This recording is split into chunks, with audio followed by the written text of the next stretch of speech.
Okay, so in the interest of time, I think we should get started here. I see we have a nice crowd present, and I think we'll probably have some more people coming in and out as well. So thank you everybody for being here today. My name is Abby Schwartz, and I'm faculty in the School of Social Work, and along with Biva Das, who maybe Biva give us a wave. She is faculty in the Department of Kinesiology and we co-chair ECU's College of Health and Human Performance Aging Well Together initiative. Again, we're excited to have you here today for our last virtual talk on aging. This is actually the end cap to all of our initiative events. We, of course, want to thank the Aging Well Together Committee for all of their efforts in planning these events, especially considering that it's been a pandemic this year.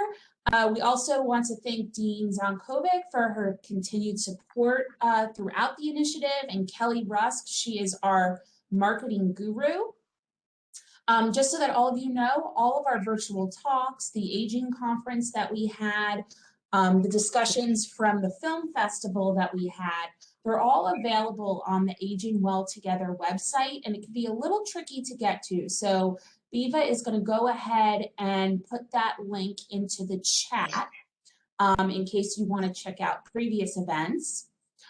So just so that you know, our overall goal of this initiative was to advance science and practice of gerontology through collaborative research efforts and educate and serve ECU, and certainly the greater Greenville community in aging-related events and programs.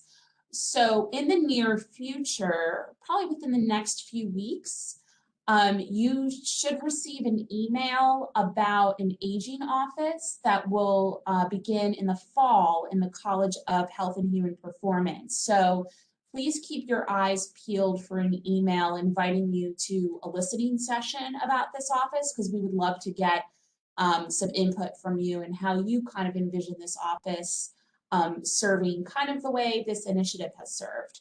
If you have any questions or you would like more information about the Aging Well Together initiative or the upcoming aging office, you can contact us at healthyaging@ecu.edu. And Biva's on it. She already typed it into the chat.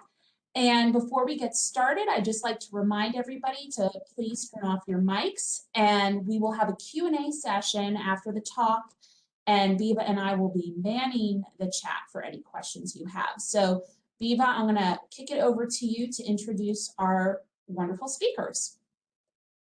Thank you so much, Abby. And as Abby mentioned, if you are interested in viewing this talk later or sharing this information with others, we are recording the talk and we will distribute this link on our social media channels, our Facebook and our Instagram, for example, and also on that website that I put in the chat. And so without further ado, I am proud to introduce our final speakers for the AWT virtual talks. For our April talk, Ms. Alice Keene and Ms. Nance Mize.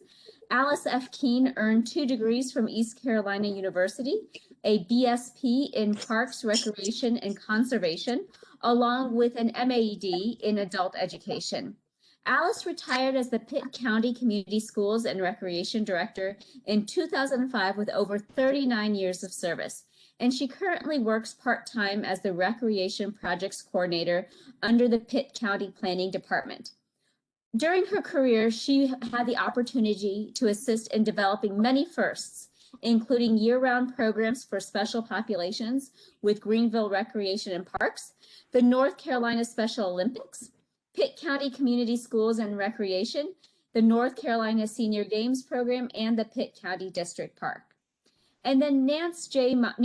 Mize earned a bachelor's degree from Texas Women's University in Health and Physical Education, as well as a master's degree in exercise physiology. Nance has devoted her life to developing healthy lifestyles with over 46 years in higher education. Additionally, she worked in corporate fitness, personal training, and city parks and recreation. Nance has also encouraged healthy lifestyles through her volunteer work with Special Olympics and Senior Games. Nance retired from East Carolina University as the Assistant Vice Chancellor of Student Affairs and Director of Campus Recreation and Wellness in 2016. She continues to participate in senior games and enjoys biking, hiking, kayaking, and stand-up paddleboarding. Her special life's joy comes from daily walks with her two rescued dogs, Rascal and Littlebit. Alice and Nance, thank you so much for joining us today, and the floor is yours.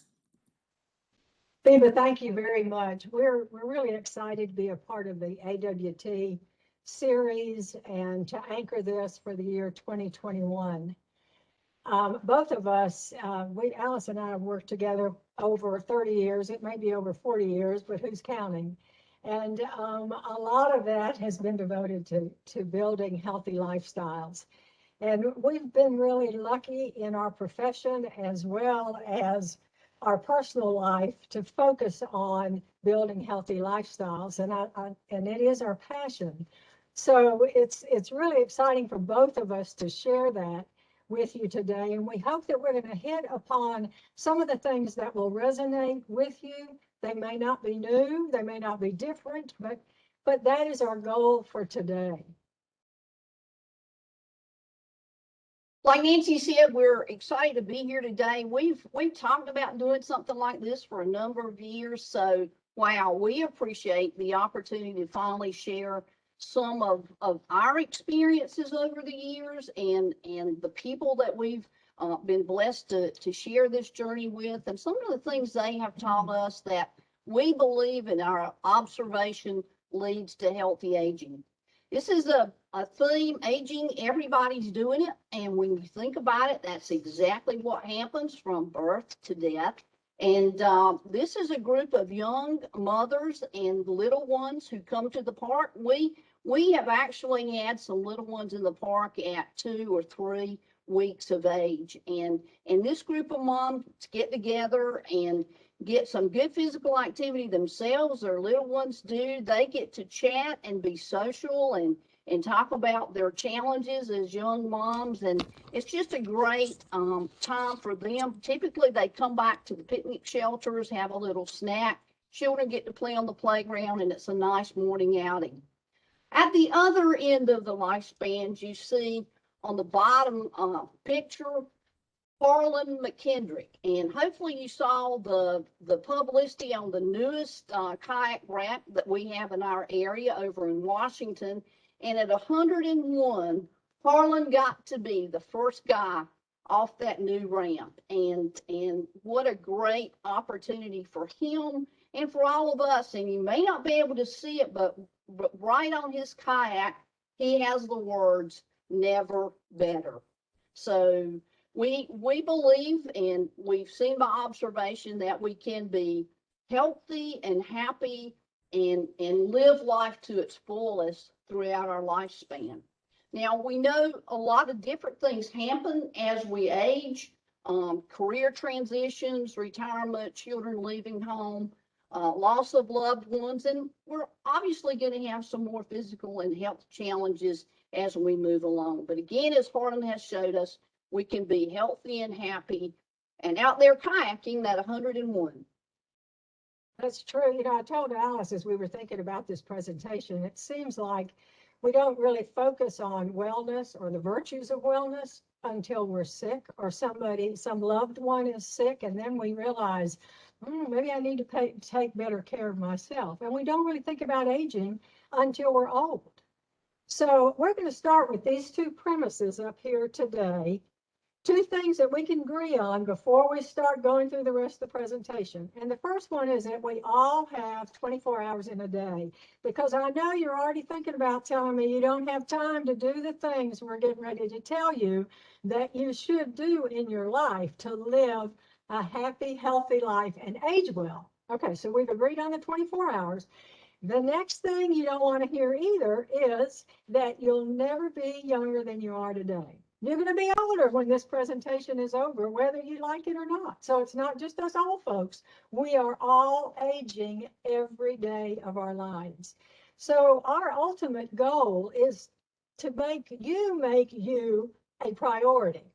And we hope that something that we say will incite you to maybe make some lifestyle changes or to help others make some lifestyle changes so that we can age well.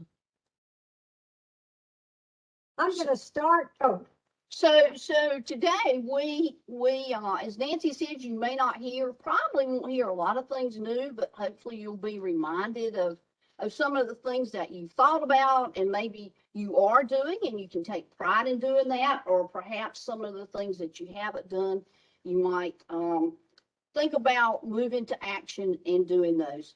We decided on some topics that we'd like to share with you, with meaningful observation and experience over our career, practices again that we believe lead to a healthier, happy life throughout the lifespan. so before we get to the physical activity and nutrition part, I want to share with you a poem. I've probably used this for 40 years in various presentations, and some of you may have seen it. It's from one of the Chicken Soup for the Soul books, and I think I have all of those because I love some of those messages. And this is called Start With Yourself. The following words were written on the tomb of an Anglican bishop in the crypts of Westminster Abbey. When I was young and free and my imagination had no limits, I dreamed of changing the world. As I grew older and wiser, I discovered the world would not change. So I shortened my sights somewhat and decided to change only my country. But it too seemed immovable. As I grew into my twilight years, in one last desperate attempt, I settled for changing only my family, those closest to me. But alas, they would have none of it either.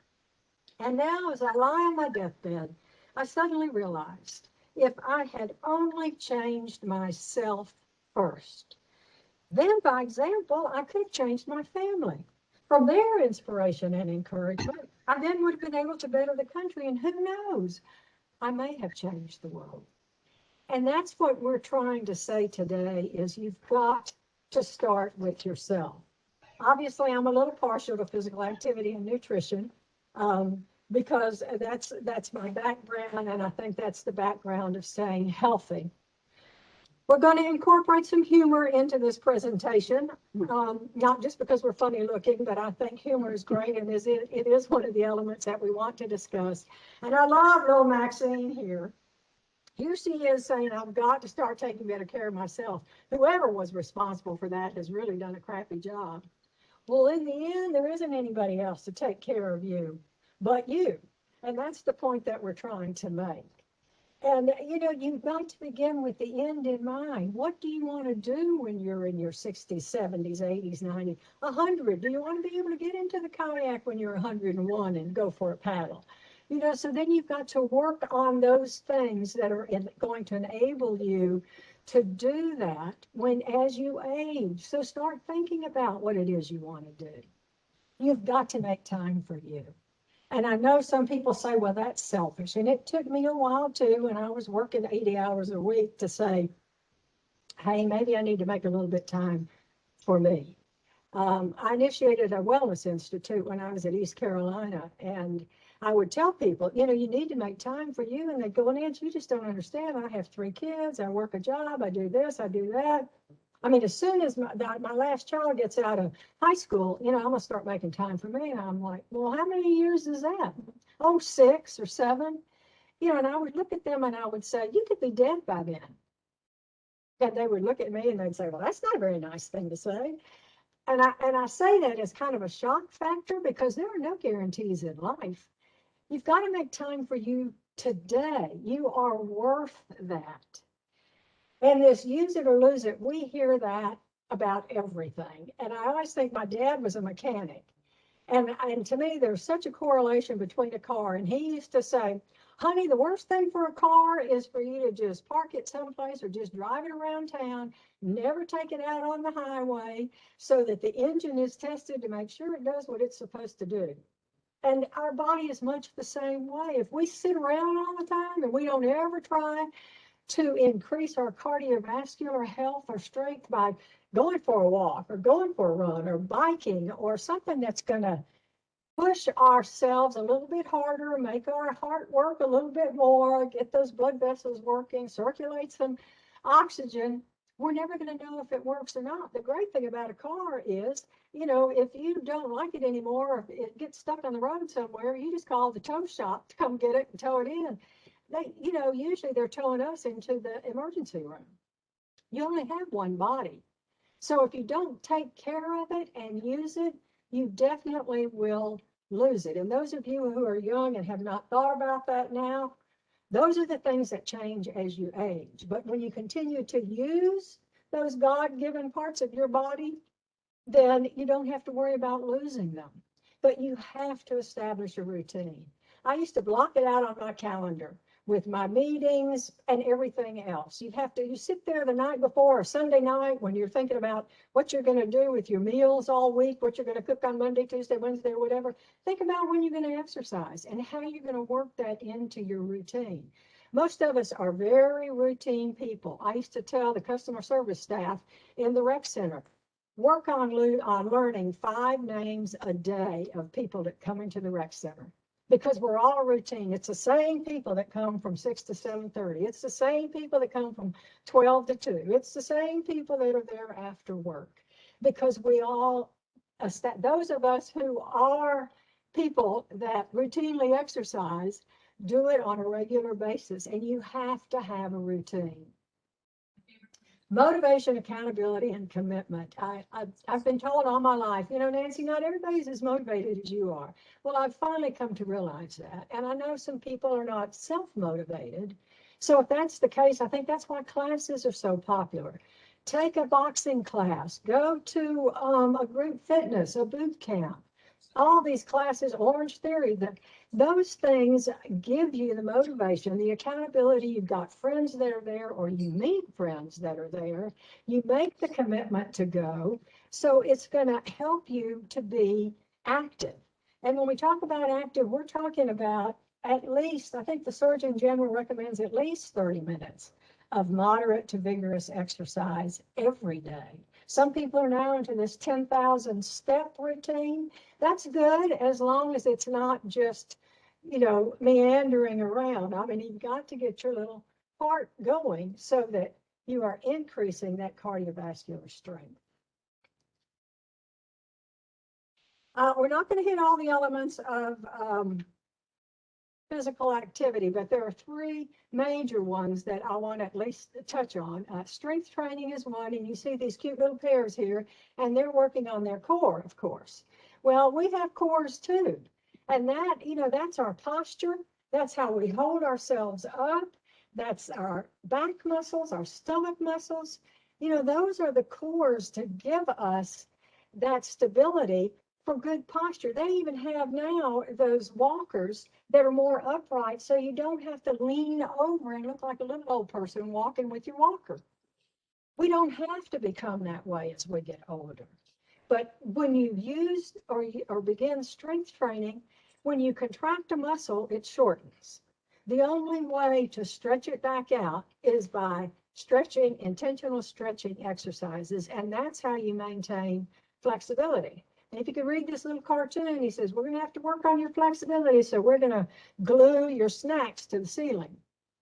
Well, we're not going to glue your snacks to the ceiling, but you do need to work on flexibility. You know, people say, well, I used to be able to touch my toes. Now I can't get beyond my knees. Well, I can guarantee you your legs did not get any longer.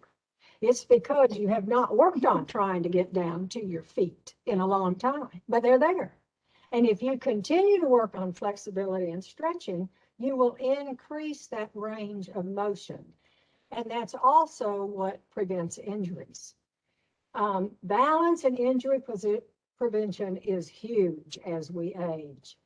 You'll see our little cartoon over here. I see people my age out there climbing mountains and zip lining, and here I am feeling good about myself because I got my leg through my underwear without losing my balance. Well, for some of us, you know, that's a great accomplishment. But I challenge you to stand up, put your underwear on. You know, don't sit down. Stand up and put your shoes on, put your socks on, work on your balance. Stand in your living room on one foot. And then after you can do that, keep a chair nearby or the wall. So in case you start wavering, you can grab something. But work on your balance. It's not going to stay there when I got a stand-up paddleboard, everybody's going, oh my God, you're so lucky you can still stand up on that thing. Well, it was a little bit more of a challenge than what I thought it might be. But I said, oh yeah, I can. I've been working on it because I've been on the Bosun ball, working on some stability. Again, begin with the end in mind. And falls, as we know, with older adults, I think 1 out of 5, is that what it is, Alice? People end up falling, and 1 out of 4 end up with a serious injury or something that may cause more problems. And how many people do we know that have had hip replacements and then from there they don't do nearly as well as they were? So our goal is prevention in that area. Now, we're not going to go into a whole lot on healthy eating because Kathy Palazzo and her people who really know a whole lot more than us have covered that in some of our previous presentations. But we do want to talk about, we think that building healthy lifestyle is all about disease prevention. I thought it was interesting when they did the COVID shots, those in the first category were not only us old folks, but the people who are obese. So it seems like those who have a little more weight than maybe they should are more likely to catch diseases. So that in and of itself to me says we need to focus on healthy eating, weight control, so that we're not in that category of those who get to go first because we're the most likely to be sick. And I always tell people, when I did my personal training, to me, there are a number of diets out there and certainly a lot of different ways you can eat. But at the end of the day, it comes down to calories in versus calories out. And to me, a really simple way to think about this, if you want to lose a few pounds, and just said on TV today, I think 42% of America had gained weight during this COVID crisis because they've not been active and been home eating and have gained an average of 29 pounds. Well, that just scared me to death. But my suggestion is just to reduce 500 calories a day. And you go, oh my God, that's a lot. Think about it. And, it's a pack of nabs and an RC Cola, as they say here in the South, or a Snickers bar and a Pepsi, whatever. It doesn't take much to get to 500 calories. So, or snacking at night when you're watching the TV or looking at your TikTok movies or whatever. But if 500 a day times 7 days in the week, right? That's 3,500 calories. That's a pound. So that could be 4 or 5 pounds a month that you can lose just by doing that, 40 or 50 pounds a year. So it doesn't have to be this major diet of celery and carrots, which is what everybody thinks. Now you really are what you eat. And see our little pigeons over here, you got to start eating in a different parking lot. Obviously, he has been eating fast food and the French fries tail symbol right there in front of him. But we are what we eat. And we do need to look at nutrition kinds of things so that we know we can make some healthier choices. This lifestyle medicine in the latest newsletter from Pitt Partners for Health talked about lifestyle medicine is an evidence-based approach shown to prevent and treat disease. It treats the underlying cause of disease rather than its symptoms that are too often addressed with ever-increasing quantities of pills and procedures. Because it treats cause and not just symptoms, only through lifestyle medicine can we alter the course of spiraling healthcare costs. We feel like what we do in promoting healthy lifestyles is all about lifestyle medicine. And before I leave this area, I want to share with you a story about, this is Bill Finch. Bill here, Alice and I have a number of stories about our senior games participants and or some personal stories. Bill was an awesome example of aging well. He was an inspiration to all of us. And he was always worried about his health and his diet. He told us if he would gain 5 pounds, he got on the scale every day, that he would just do something to lose a couple of pounds because that was his range. Well, Bill, you see him here, he played badminton. He came over and played with the badminton, and that was his partner, Jesse McDonald, and they played mixed doubles in senior games. But Bill also was a track participant, and he holds national records in both the 800 meters, which is a little bit less than a half a mile, and the 1500 meters, which is a little bit less than an entire mile. And he ran that when he was over 100. He was still running that when he was 101. Always looking forward. In senior games, we go in 5-year increments. So he was so excited when he turned 99, because then he was going to be able to set that new record when he got to be 100. Another quick story about, he was over in the rec center playing badminton on that, I don't remember if it was a Tuesday or Thursday, and it was his 100th birthday. And he would always park his car 2 or 3 blocks away, and then he'd run over to the student rec center, and then he'd play badminton for he'd run a mile up on the track. We have an indoor track, run a mile, and then he'd go down and play badminton. So on his 100th birthday, we all wanted to celebrate because we were so excited and so proud of him. So we gathered a bunch of people up, and we had a little cake, and somebody was going to play the flute. So I went up there on the track, and I said, Bill, we got a bunch of people that want to wish you a happy birthday. And he said, oh, that's very nice. He said, I only have 2 more laps, and then I'll just be right over there. So he finished his mile before he came to celebrate. And that, he just has been a mentor, an example. Unfortunately, he passed away of pneumonia. He'd hardly ever been in the hospital at 101. And so he never did get to set that record for the 100 to 104 age group, but we both know he would have. Alice is going to talk a little bit about Eat Smart, Move More, because that's near and dear to our hearts here in North Carolina, too. As Nancy's been talking about healthy eating and physical activity, we're so proud in North Carolina of Eat Smart, Move More North Carolina. Our community partners across the board, from our health department to planning and engineering, to the Brody School of Medicine, to the foundation, agencies and organizations, Pit Partners for Health, which includes all of our health-oriented organizations in the county, chose this as our overarching banner for our work around healthy eating and nutrition in the late 90s when the program developed. It is a statewide movement that promotes increased opportunities for healthy eating and physical activity wherever people live, learn, earn, play, and pray. And when you think about those 5 words, that's pretty much all across our communities.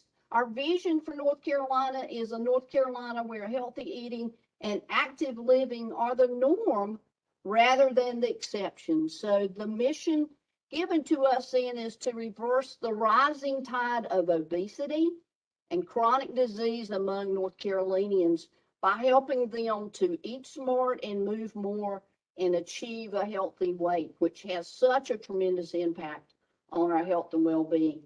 Eat Smart, Move More North Carolina has tremendous resources from all the different workplaces, schools, universities, and that information is in your resource sheet. Another important thing for us to do at any age, and especially as we grow older, is to create families or stay socially connected with others. That social isolation, of course, we all know has hit many of us very hard in the last year and a half. So that is something very important, and it happens in a lot of different places. But, for me personally, a lot of my experience, a lot of the people that have influenced my life in a dramatic way are my senior games participants. And we share a couple of stories here that exemplify what we're talking about. Top picture is when we went to San Francisco, Palo Alto area back in 2009 to compete in the National Senior Games. Unfortunately, one of our players was diagnosed with stage 4 cancer just a little bit before we went on that trip. So the daughter of one of our participants made this banner saying "Gold for Gloria" with the old rascals. And that group of ladies took that banner everywhere they went. When we played softball, it was on the outside of our dugout with her jersey hung on the back of the dugout. And that just kind of exemplifies the camaraderie and the family, truly the family of senior games.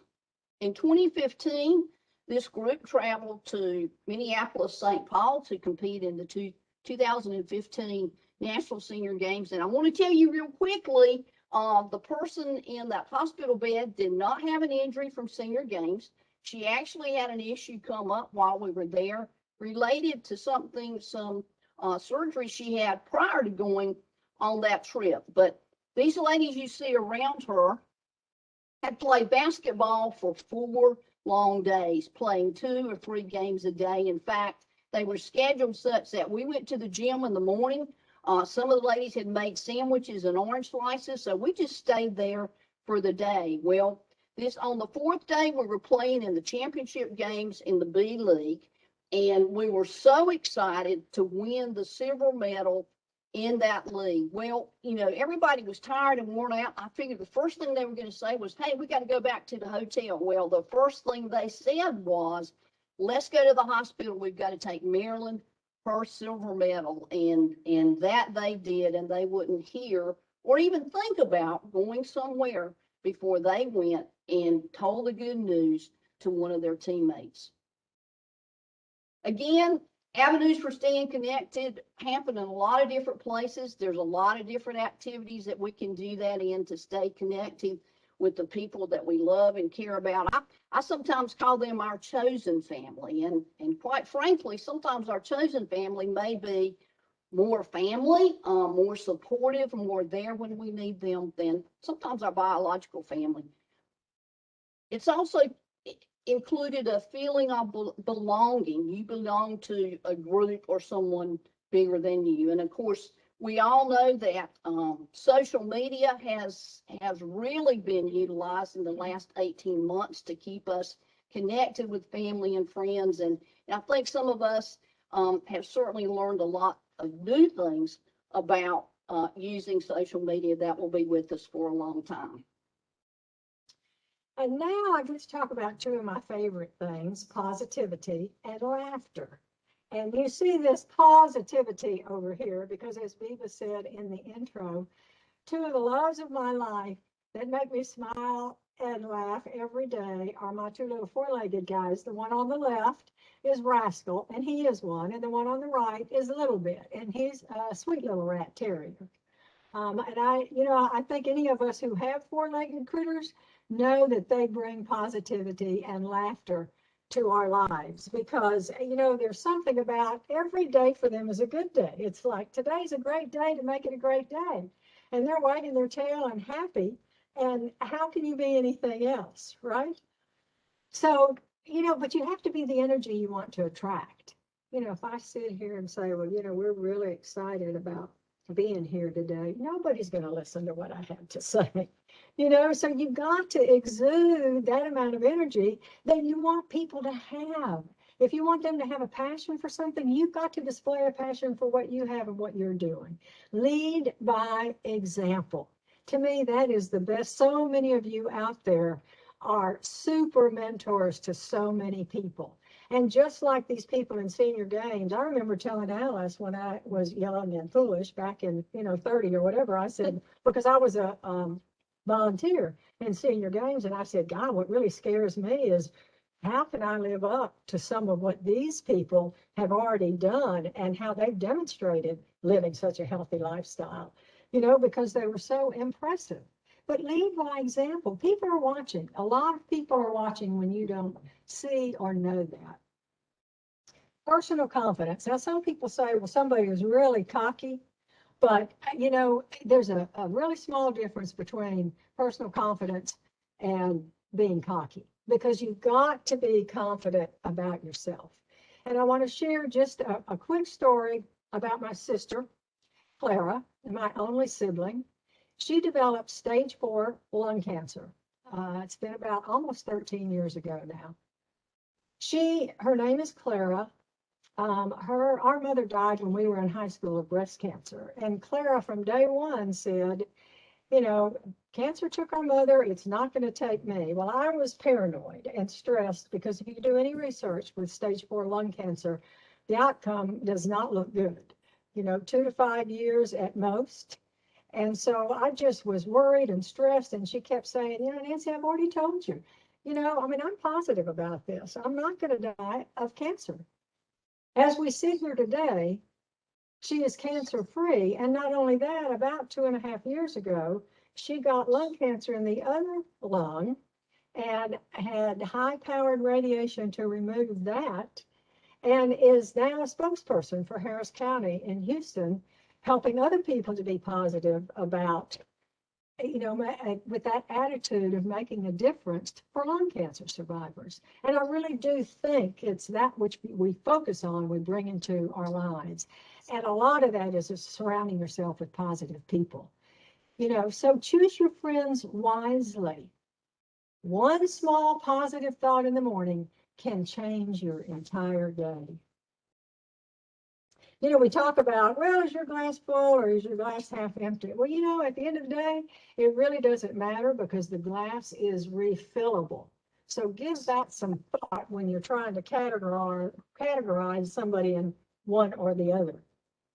Okay, we're going to briefly talk about laughter. I used to do a presentation at some of our national conferences of Laugh Your Heart Sick, because to me, from a physiological standpoint, the endorphins and all the physiological benefits, which we can't go in today, laughter really is the best medicine. And that's why so many people enjoy it. It reduces stress. It you know, makes your heart happy. Now, this little cartoon is some of our laughter and some of what we were talking about. Don't forget, you are what you eat. He says, great, I need to eat me a skinny person. Well, it's not quite that easy, and we don't want you to go out and eat some skinny people. But, you know, positivity really is contagious. So if you're making a choice, choose positive, and that will make a difference to those people around you. I have to come back to my positivity. Seek that which makes your heart sing. You'll hear me, my staff heard that over and over. And sometimes if they didn't know what made their heart sing, I'd say, well, go think about it. See what your passion really is and come back and let me know. A dear friend of mine gave me this little plaque. I love coming home to the doggy happy dance, and I do. And it's above my door frame in the door that I come in out of the garage every day. And below that are my two little doggies doing their doggy happy dance, and it makes my heart smile. Another important thing that we need to keep in mind is to, as Ram Dass tells us, be here and now. Focus on the present moment. And I think that we all realize we are bombarded by so much media, by the TV, by the radio, by the record, well, not the record player now, but the CD player. So many things around us at all the time that we have to be intentional and be mindful about slowing down and trying to be in the moment. We have to be mindful, and I think all of us get caught up sometimes in feeling guilty or worrying about yesterday or last week and something we didn't do or did do and wish we hadn't done, or worrying about the future. What we really need to do is to think about not letting our yesterdays use up tomorrows.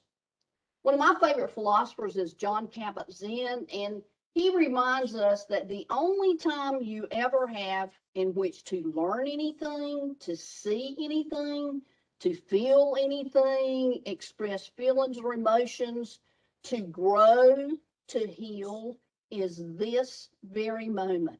The only moment that any of us gets for sure. You're only here now, only alive in this moment.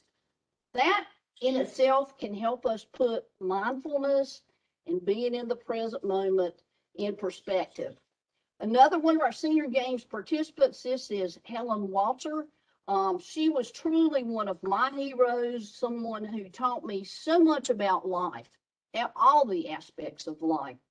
She was a great example of being in the moment. Now, Helen played most all the sports. She was a catcher on our softball team. She played basketball. And I can tell you when she was on that field or on the basketball court, she was in it 110%. As the catcher behind the plate, she was interested in two things and thinking about two things. That was helping her pitcher, because she wanted to give that pitcher a space to throw the ball, and also she was thinking about what the next play was, so she could yell it out to her teammates. Now, many moms, I think especially moms, are proud to be a wife. They're sometimes a partner in business. They're proud to be Christy, Mark, and Jerry's mom, a nurse, or a school teacher. But in senior games, they are just Helen, or they are just, as a good friend of mine, a participant, Andrea, said, I'm Andrea. Senior games is something I do for me, and that's a place that I can really be myself. And that's an individual choice that we make each and every day. Now, mindfulness can happen in a lot of different ways, and many people do it through meditation, but you can also do it through walking. Focus on your steps, focus on what's around you. See the flowers, see the trees, enjoy the smells.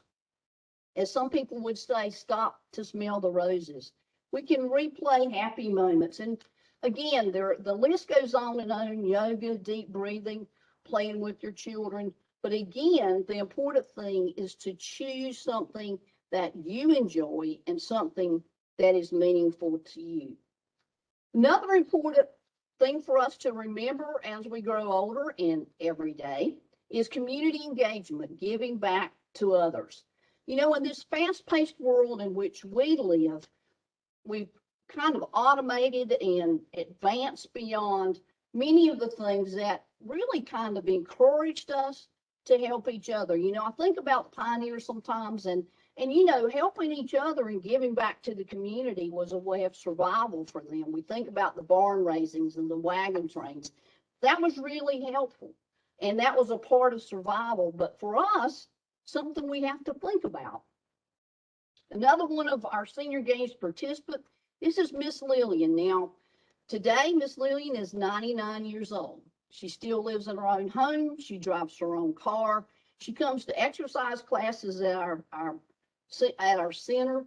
She's been a participant in the senior games since we started. And she is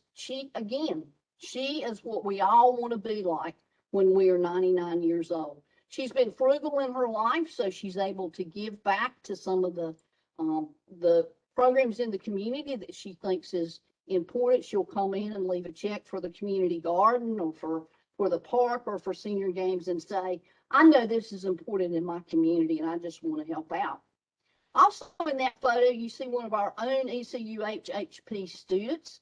That's a volunteer, and some of us have a goal of making sure that every student that comes through our College of HHP has a senior games experience. And we challenge those students when they go out and get their first job to ask in their community if there's a senior games program. If there is, we ask them to get involved. If there's not, they can be the person that actually starts a senior games program. And we've actually had students to go to other states and do exactly that, start a senior games program.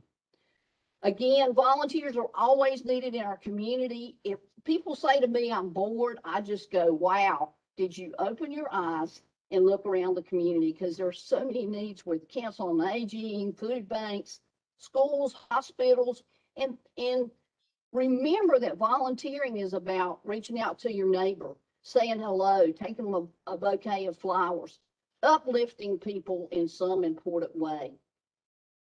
Now, my buddy Snoopy reminds us that volunteering is using your talents and your skills and your expertise. And he says you don't have to be brilliant or rich or beautiful or even perfect.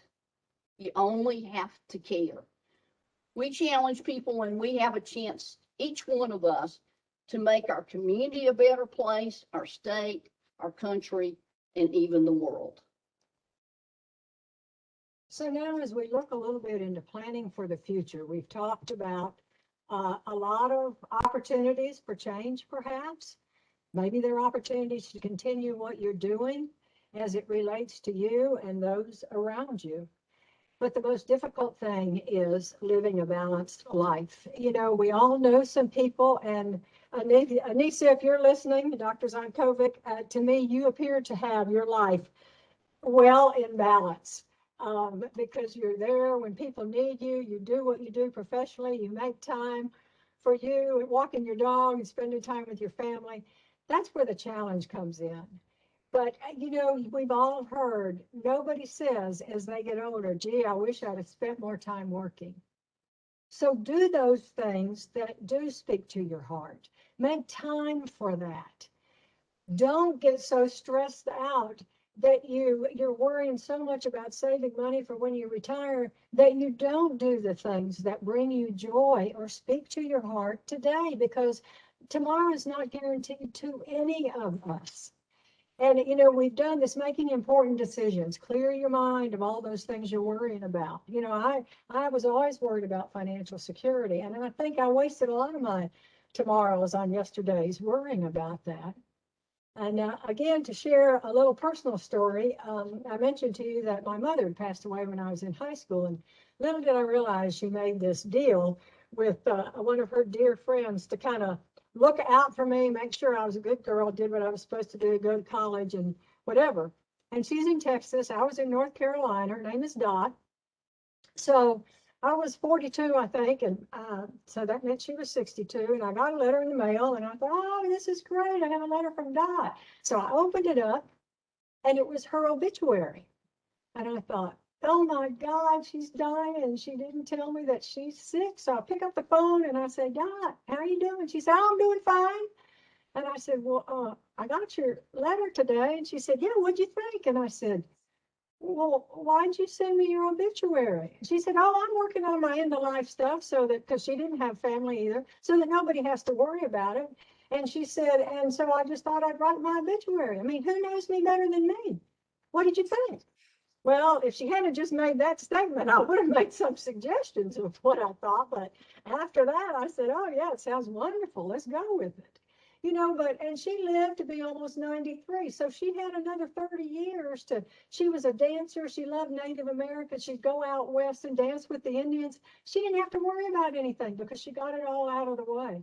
What an awesome role model for me. And like Alice said, you can use that energy, then you're free for new opportunities. Volunteering and getting involved. There's no reason to be depressed or lonely as you grow old if you do some of these things as you are aging. And this Feel the Fear and Do It Anyway. It's a great book by Susan Jeffers. Is that correct? And it's a lot of things they're disguised as fear, but you'll say, well, I'm afraid to try. I'm afraid I can't do. Well, can't never could. I will try has accomplished a whole lot of things. So admit that you're afraid. Find somebody that's going to help you get over that fear, or try something new so that you're not sitting at home by yourself wishing you could be like so-and-so, or wishing you could do, because you can. You just have to realize you have that within yourself and you're capable of making those changes. Alice is going to talk a little bit about policy and environmental change, because advocacy is something all of us in this field need to continue. We've talked about physical activity. We've talked about healthy eating. We've talked a lot about, being in the moment and being involved in the community. So again, there are so many things as we think about physical activity and nutrition, especially, that we need to really advocate for. One of the things that we've worked hard on with Eat Smart Move More is environmental change, policy and environmental change. And that takes time. It takes advocates who are willing to stand up and say, we need bike lanes, we need sidewalks, we need to connect places, destinations of choice for people so that they don't always have to get in their cars. We need to connect schools to neighborhoods. Well, we can be a part of that. I can tell you that a phone call or an email to one of our decision makers, whether that's city council, county commissioners, legislators in Raleigh or Washington, is important. So think about advocacy, and when you see a public hearing, get there and make your points known. So we talked a lot about different things, but again, we have 2 questions that we want you to sit quietly. Again, get in one of your special places and think about what are your priorities. As Nancy has said, what do you want to be able to do 5 years from now, 10 years from now? It's going to take work in order to do that. And we know that in reality, our priorities will guide our choices each and every day. You know, we have the knowledge. We have the knowledge about all the things we've talked about and others that are also important, but it's about taking actions. One of my favorite sayings is, happy are those who dream dreams and are willing to pay the price to make them come true. Again, we could say, are willing to pay the price and willing to do the work to make them come true. So we'd like to leave you with, actually, this is a picture that Kathy Colossa took. We stole it from one of her postcards. But as we've said before, you can't go back and change the beginning. So get rid of, I wish I had, I wish I could have, I wish I did. You know, you can't do that. But you can start today and you can change the ending. You may have seen the ropes on the table, the ropes, we have an anchor. We use ropes for a lot of different things. And as we were thinking about today, we said, what can we use that symbolizes all the things we've talked about and many others that I'm sure you have on your list as coming together, as being woven together.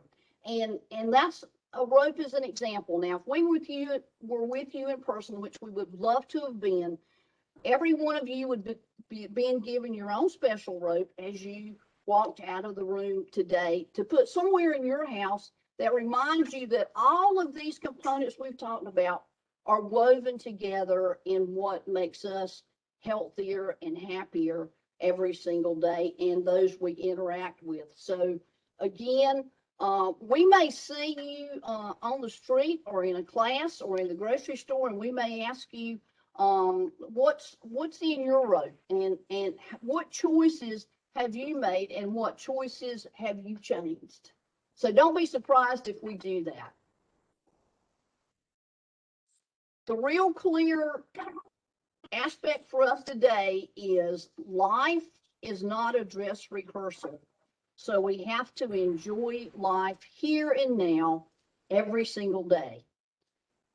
Nancy and I, of course, are of the old school, so we needed some technological help on doing this presentation. So we want to say a special thanks to Jeanette Roth. She was our creativity and design expert, and also to Eli Johnson and Tracy Cash for their technical assistance in this presentation. We also have a healthy aging resource list that I think Biba and Abby can make available to you. And that's some of the resources that we found very helpful in putting this together. Thank you. We've enjoyed being here with you today.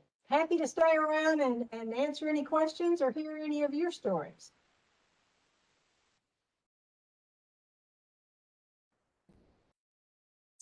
Thank you both for such an inspiring talk. I do want to say to everybody who's present, if you have any questions, I know Biba said to put them in the chat, or if you're comfortable just unmuting yourself and asking, that's okay too. So we still have a few minutes, so go right ahead.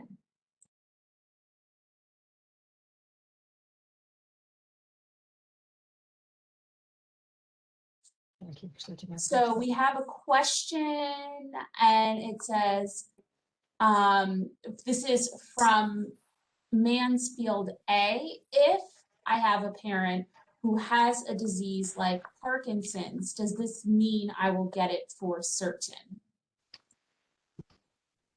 That's a medical question that we certainly are not qualified to answer.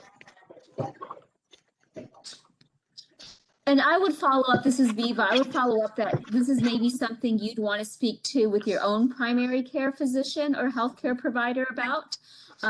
There are certain options they can give you. And so I would encourage you to talk to your physician about those types of those types of issues. Carol has a comment. Alice and Nance, thank you for such an uplifting presentation. I know most of these things, but need to be reminded and hear from others. So thank you, Nance and Alice, and Carol, thank you again for your kind comments. Nance and Alice, would you be okay if we shared your email with our participants in the chat? Absolutely. Perfect. I will put that in the chat then. Great. And Stacy Altman has a question.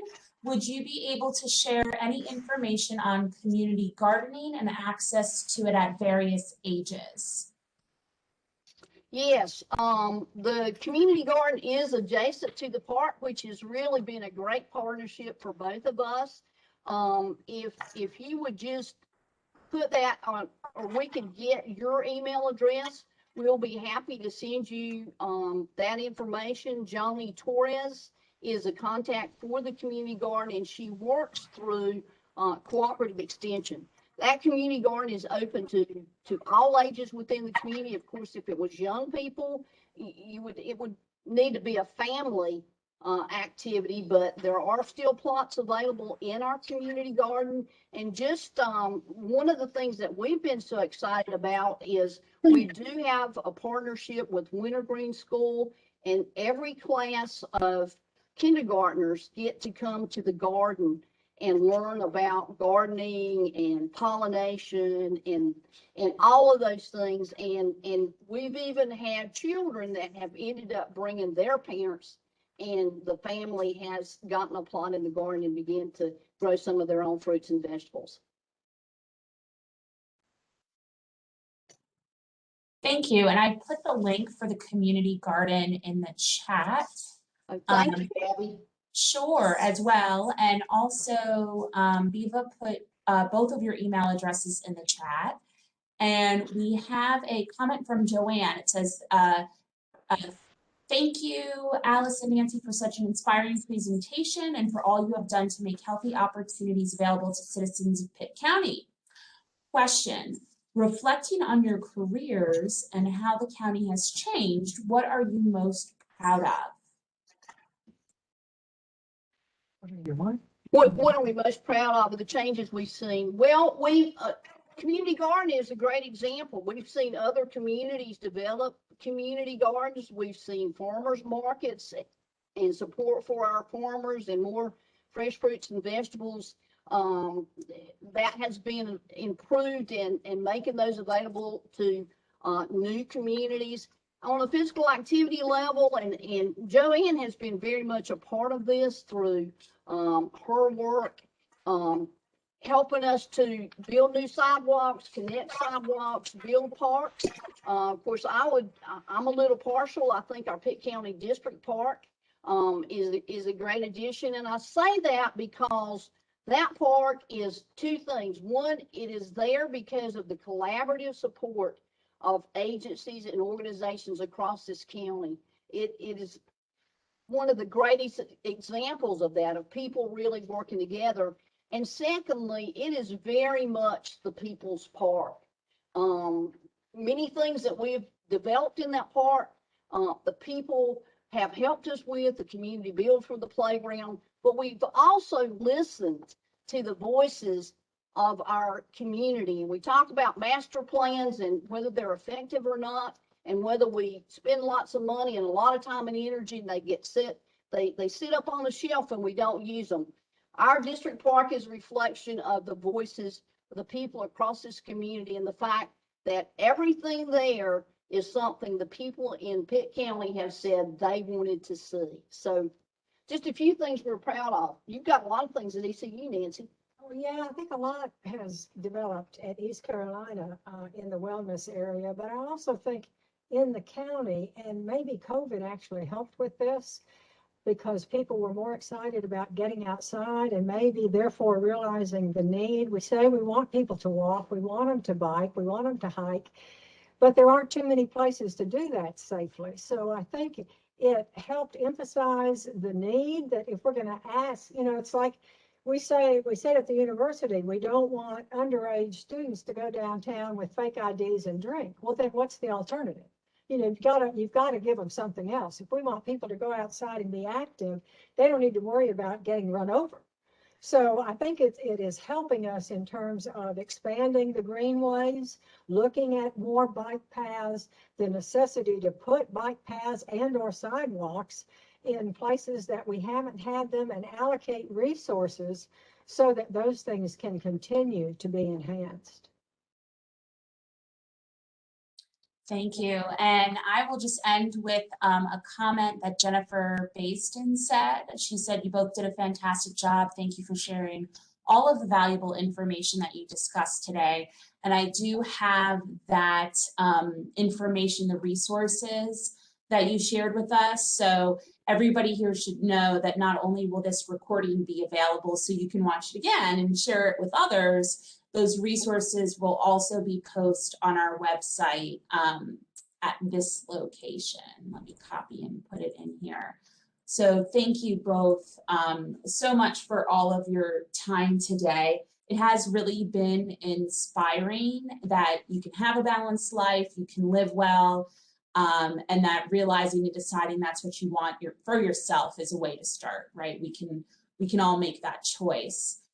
And again, the recording will be available through our social media outlets as well as our website.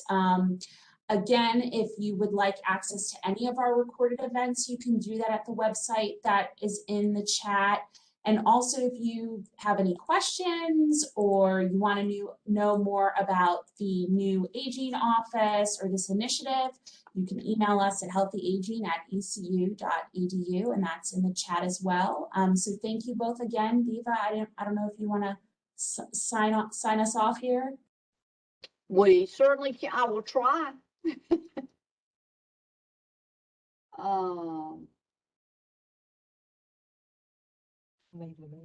No. Okay. Abby, you may have to tell me what to do. Oh, You could go ahead, Alice and Nance, and just close it down. And thank you everyone for joining us. The X in the corner.